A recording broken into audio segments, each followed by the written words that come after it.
जादुई सोने चांदी फ्रॉक और सैंडल की कहानी। सीतापुर गांव में सुनंदा अपनी बेटी गौरी के साथ रहती थी। वे लोग बहुत ही गरीब थे। सुनंदा लोगों के घरों में खाना बनाने का काम किया करती थी। इसी से उसके घर का गुजारा चलता था। उसने गौरी का दाखिला भी शहर के अच्छे स्कूल में कराया था।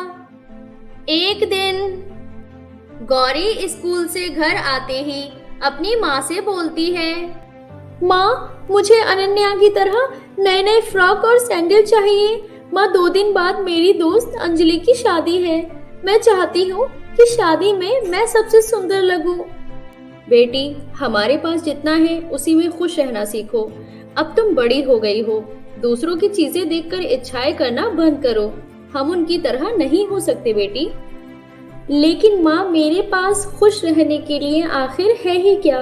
ये टूटा फूटा सा घर, इसमें मैं खुश रहूं या फिर पुराने फटे हुए फ्रॉक या मेरी ये पुरानी घिसी पिटी जूतियां इसलिए खुश रहूं? बेटी, मेरे पास तो अभी पैसे नहीं हैं। कुछ दिन रुक जाओ, मैं तुम्हें तुम्हारी पसंद की फ्रॉक और सैंडल दिला दूंगी। गौरी नाराज होकर बैठ जाती है। फिर वो अपनी बेटी के पास जाकर बोलती है, बेटी, तुम अपनी पुरानी दोस्त मंजू के पास जाकर उससे मदद मांगो। वो तुम्हारी मदद जरूर करेगी। गौरी मंजू से मिलने उसके घर जाती है। मंजू गौरी को देखकर बहुत ही ज्यादा खुश होती है। हम कितने दिनों बाद मिल रहे हैं। मुझे तुमसे मिलकर बहुत खुशी हो रही है। और बताओ, कैसी हो? वो दोनों आपस में ढेरों बातें करते हैं। उसके बाद गौरी उसे बताती है, मंजू, 2 दिन बाद मेरे स्कूल की दोस्त अंजलि की शादी है। मुझे उसकी शादी में पहनने के लिए तुम अपना कोई अच्छा सा एक फ्रॉक और सैंडल दे सकती हो। मैं तुमसे वादा करती हूँ, मैं तुम्हें उसे सही सलामत लौटा दूंगी। क्यों नहीं मेरी दोस्त, आखिर हमारी दोस्ती किस दिन काम आएगी। आओ मेरे साथ। और ये देखो, इनमें से जो फ्रॉक और सैंडल तुम्हें पसंद आए तुम वो ले सकती हो। काव्या जानवी को अपनी सारी फ्रॉक और सैंडल्स दिखाती है। गौरी की नजर एक चमचमाती सुनहरे रंग की फ्रॉक और चांदी जैसे रंग की सैंडल पर जाती है। उसे देखकर गौरी खुशी खुशी कहती है, मुझे तुम्हारा ये वाला सुनहरा फ्रॉक और सैंडल चाहिए। पर ये फ्रॉक और सैंडल तो बहुत ही ज्यादा कीमती है। ये फ्रॉक सोने का है और ये सैंडल चांदी की है। लेकिन मुझे तुम पर पूरा भरोसा है। अब तुम जाओ और खुशी खुशी शादी एंजॉय करो।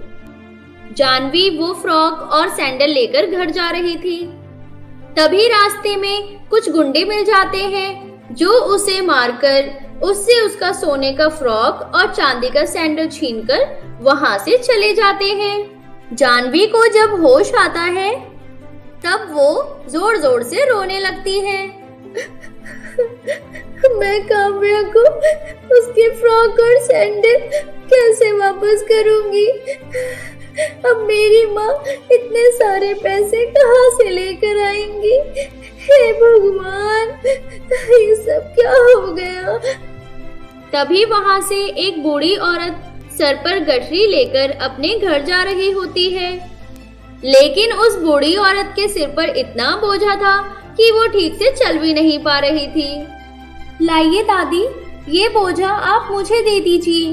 मैं आपको आपके घर तक छोड़ देती हूँ। धन्यवाद बेटी, भगवान तुम्हारा भला करे। ये लो। जानवी अम्मा का सामान उठाकर उनके घर तक पहुंचा देती है। तुम बहुत ही अच्छी हो बेटी, लेकिन तुम इतनी उदास क्यों हो? मुझे बताओ, शायद मैं तुम्हारी कुछ मदद कर सकूं। फिर जानवी उस दादी को अपनी सारी आप बीती सुना देती है। ये सब सुनने के बाद दादी उससे कहती है, बेटी, तुम यहीं रुको, मैं अभी आई। फिर दादी जानवी को एक चमचमाती सोने की फ्रॉक और चांदी की सैंडल देती है और बोलती है, ये लो बेटी, तुमने मेरी मदद की है, ये उसी का इनाम है। लेकिन दादी, ये तो बहुत ही कीमती है, मैं इसे आपसे नहीं ले सकती। दादी के बहुत समझाने के बाद जानवी उसे लेने के लिए राजी हो जाती है और फिर वो बहुत ही ज्यादा खुश होती है। बेटी, ये जादुई फ्रॉक और जादुई सैंडल है।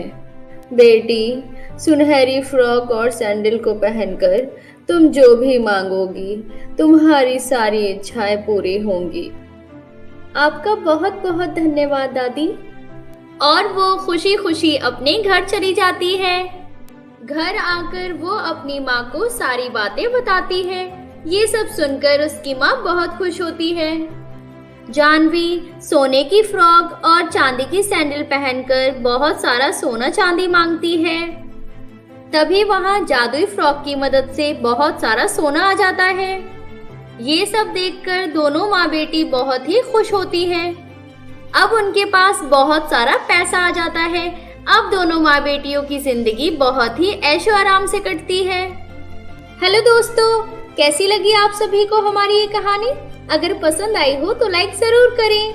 अरे हाँ, मैं एक और बात बताना तो भूल ही गई, बेल आइकन दबाकर सब्सक्राइब करना ना भूलें। Thank you.